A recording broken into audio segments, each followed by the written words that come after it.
My wonderful, wonderful brothers and sisters, I want to say thank you very much for tuning in. And I want to say also thank you very much for the greater support that you've offered this channel.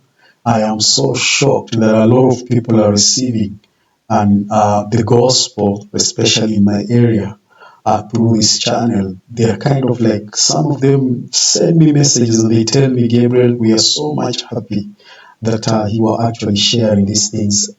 We did not actually understand what your church was really teaching, but when you share this, we are in privilege of understanding what exactly your church is really sharing and teaching. And I might say it was a blast last Sunday, because only in the priesthood quorum class, that is the elders quorum class, we were about 95 people. Okay, about 95 people in the elders quorum class. And the overall attendance in the sacrament meeting, it was about 400. 400 people. Like, the chapel was full to an extent that they had again to extend to the main hall, which is something very great. And these are actually the blessings of what the temple is really bringing. Because a lot of people are coming and they want to understand the church and they want to know the church, both offline and online. And even there are those who've ended up discovering my channel and they keep on following. And I like that. I like that. And now I realize why the Spirit really guided me to actually begin this channel.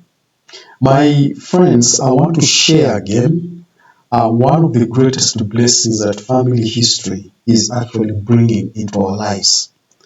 And some of us have been doing family history, and the discoveries that we are discovering are so great. The Lord is actually opening ways and He's showing us greater things about ourselves. And one thing I like it when a member of the church will come to me and tell me, Brother Gabriel, I actually now can know myself better. I didn't know why I was going through this.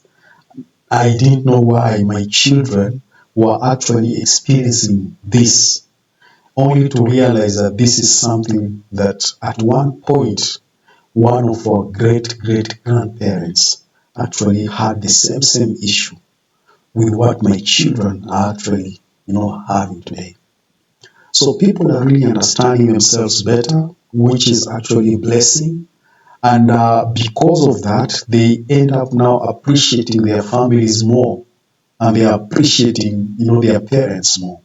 And that is one of the greatest blessings, that children can now look up to their parents and appreciate what their parents actually did for them. Now, I like this talk that was given by Elder Gary W. Gong, and I think it was during the leadership training something that he gave, and he gave a very good illustrations of how angels do attend our family history. And that is when we do family history, how angels are actually guiding us in doing so. And without further ado, I would like just you to join me so that we can actually have this wonderful lesson from the Apostle of the Lord. Please welcome. Can change our lives in surprising ways. From their trials and accomplishments, we gain faith and strength. From their love and sacrifices, we learn to forgive and move forward. Our children become resilient. We gain protection and power. Ties with ancestors increase family closeness, gratitude, miracles. Such ties can bring help from the other side of the veil. Remember the demographics of heaven. There are more on the other side of the veil than on this side. As more temples come closer to us, please offer those waiting for temple ordinances opportunity to receive them. Well, from what Elder Gehring has just shared, it's just a small quote that I was sharing there. That one thing that is so surprising is that he says that there are more people on the other side than on this other side. And he says that is the reason as to why temples are actually being built, so that they can be more closer to us.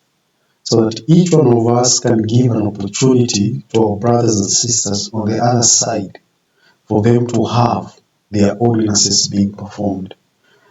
And he's calling for more volunteers to go to the temple and, ensure they perform, they give opportunities to their ancestors and to others who may actually, their names may come to us, that we may be able to give them that opportunity so that they can receive their ordinances. Now you can imagine when he says that there are more people on the other side than this other side.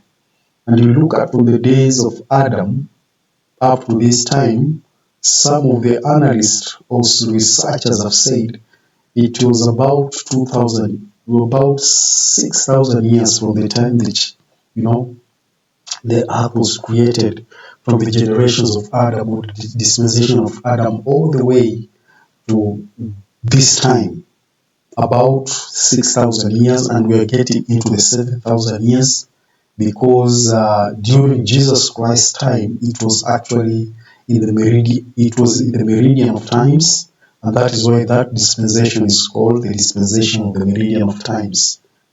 Okay, that was during Jesus Christ's time.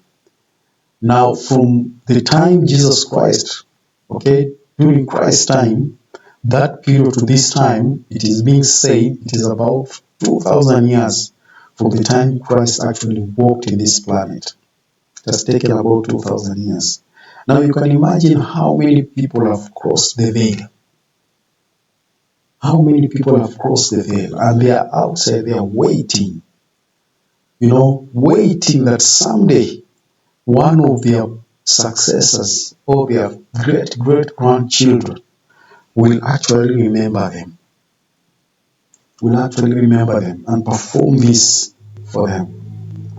And that's why apostles are telling us that we need to hasten the work. We need to be very aggressive with what the Lord requires of us, because there are so many children of our Heavenly Father in the other veil that they are actually waiting for them to partake of these ordinances. And once it is done for them, to them there is only to believe in what they've been taught. Because remember, missionary work is still going forward. But we are the ones who are going to be saviors of our ancestors, just like the way Obadiah said when you read the book of Obadiah, that is chapter 1 from verse 21 there. Is the only chapter and the last verse there where Obadiah is saying, and saviors shall come out of Mount Zion. Saviors shall come out of Mount Zion. When he speaks of saviors, okay, when he speaks of savior, you look at the topical guide there. Go down by revelation, it is said, family genealogy, family genealogy. And that's why, because of us, we are actually saviors of our ancestors. We are saviors of our brothers and sisters who crossed the veil. And that is why the Lord is actually ushering all of us to ensure that we are joined with Him, so that with that spirit of Elijah, that we may turn our hearts towards our fathers, and our fathers will turn their hearts towards us. And as we do this work, the Lord will definitely, open ways on how these things can be accomplished. I thought of Elder Gerrit Gong's talk, and I was really deeply thinking about it. And I realized how heavy this work is, and how much the Lord is actually counting on you and me for this job. And that's why this is not the time for us to focus on things that are not necessary, which the devil is trying to lure people here and there. Ours is to focus on what is necessary. This is the work of salvation. And we know very well this is the last days. And this is what the Lord requires you to do. My wonderful brothers and sisters, I know temple work is the work of God. And the Lord has called us in these last days that to ensure that we hasten and do His work as He will require. And I so say in the name of our Lord Jesus Christ, Amen.